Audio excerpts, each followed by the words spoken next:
Hello, everybody, and welcome to the Winecast. I thought this cast would be a good opportunity to talk about a grape that's widely planted throughout the world, but often doesn't get the attention that some of its peers, like Cabernet Sauvignon and Chardonnay, get. I wanted to talk about a favorite grape of mine, Grenache, or Garnacha as it's known in Spain. I gave this grape's Spanish name equal billing with its French name because the likeliest point of origin for Grenache is Spain, specifically Aragon, in the northeast of Spain. Grenache probably reached the regions in the Mediterranean where it's most widely planted today, places like southern France and Sardinia, under the influence of the Kingdom of Aragon, which at various times held territories in those regions. There's a possibility that the grape is native to Sardinia, however, but this remains uncertain. If it was from Sardinia, it still would have made its way throughout the Mediterranean via the Crown of Aragon. There are dozens of names that this grape goes by, but the most common ones you'll hear are Garnacha throughout most of Spain, or Garnacha in Catalan-speaking regions where it's an important player in a number of styles. Its French name, of course, is Grenache, and this is how it's known where English is spoken as well. All three of these names are often followed by a descriptor that indicates the red version of the grape as opposed to its white or gray mutations. Finally, in Sardinia, it's known as Canonau di Sardegna, or just Canonau. In some ways, Grenache's fortunes have seen a bit of a reversal in recent years, with worldwide plantings declining and its standing dropping from second and third most widely planted grape varietal in 1990 and 2000 to seventh most widely planted in 2010. It's true that a lot of this decline can be attributed to vines in Spain and other traditional areas being pulled up in favor of trendier international varieties like Cab Sauv and Merlot. But some of the loss also came from vines that had been used to make cheap jug wines in California and Australia, and as interest in that style of wine declined, those vines were removed. Grenache does best in warm, dry areas, and the biggest plantings currently are in the south of France, in northeastern Spain, and on the island of Sardinia.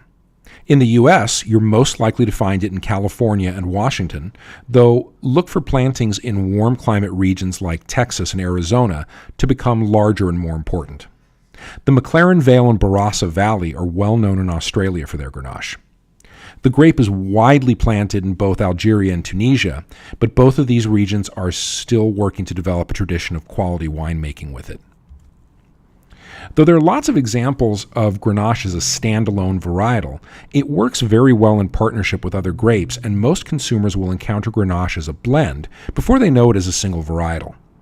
It's widely used in blends in France's southern Rhone, most famously in Chateauneuf-du-Pape, where it's blended with a number of other grapes, most commonly Syrah and Mourvèdre.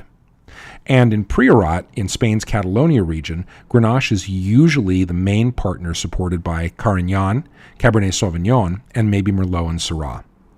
Australia and the U.S. have both offered impressive versions of the Southern Rhone style, and they're usually identified down under, though you'll hear this in America too, by the term GSM for the three principal grapes in the blend. And in the U.S., they're known by the moniker Rhone-style blend. You'll find single varietal expressions from the Languedoc-Roussillon in the south of France, and several DOs in Aragon, the grape's home, make well-regarded 100% or near 100% Grenache, including Navarra and Campo de Borja. You'll also find great examples from the U.S. and Australia. Grenache is famed as a rosé, with Tavel AOC in France making nothing but this style of wine, with Grenache as the most important grape. You'll also find lots of Grenache rosés from Provence. In Spain, check out Navarra again, and the state of Washington in the U.S. produces a few examples of Grenache rosé, and, fun fact, it was a 1966 rosé of Grenache from the Yakima Valley that helped bring Washington to the attention of critics as a place for quality wines. Lastly, Grenache's affinity for warm areas and its ability to produce lots of sugar makes it a great wine for sweet and dessert-styled wines.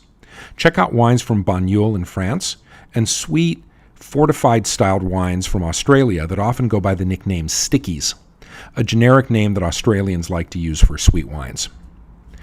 Grenache can be an intensely aromatic grape with lots of floral notes on the nose, and I often get rose petals, especially when drinking a Washington Grenache. The fruit tends solidly toward the red end of the spectrum, with lots of tasters reporting strawberry, raspberry, and cherry. More savory and spicy notes take the form of brown spices like cinnamon and allspice, and you also might find yourself getting notes of orange zest and maybe even green olive. In some very concentrated examples, tasters will also add descriptors like earth and tobacco.